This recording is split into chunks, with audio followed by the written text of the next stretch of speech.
How to live with integrity. 1. Find your values. It's much easier to stand for what's right if you know what you stand for.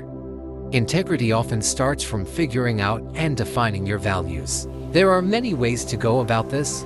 For example, you can simply try to brainstorm and write down behaviors and characteristics that you value in yourself and others. If you need a cheat sheet, I recommend the values handout from Dr. Russ Harris or this one from Therapist Aid. The most important thing is to take as much time as you need and be completely honest with yourself. Keep in mind that values in different domains of life can sometimes contradict each other. You may value independence in your personal life and cooperation at work or vice versa.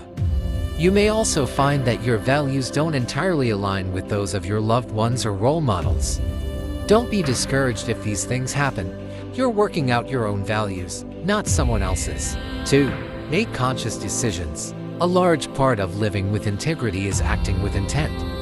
This means making conscious decisions in your relationships, career, or life in general.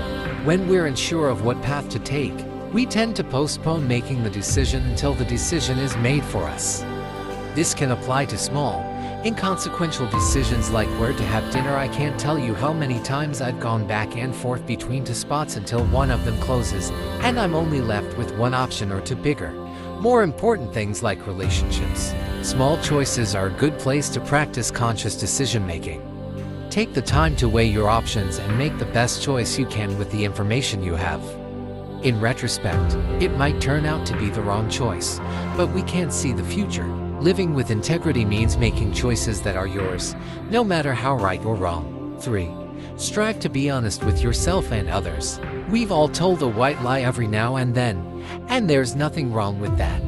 Sometimes, it's a conscious decision to preserve a loved one's peace of mind, or sometimes we're just trying to save our own skin. However, honesty is an integral part of integrity. This can mean telling your friend what you really think about their new haircut, being truthful with your spouse about the cost of your new gadget, and having a long think about your relationship if that's something you can't be truthful about, or owning up to your mistakes. It's completely okay to still tell a little white lie when you need to, as long as you understand why it was necessary. But consider being honest first. It's often easier to excuse your late arrival by blaming the traffic, but consider if admitting that you slept in would really be the end of the world you think it is. Things happen, people make mistakes, and you're no exception. And there's nothing wrong with being honest about that.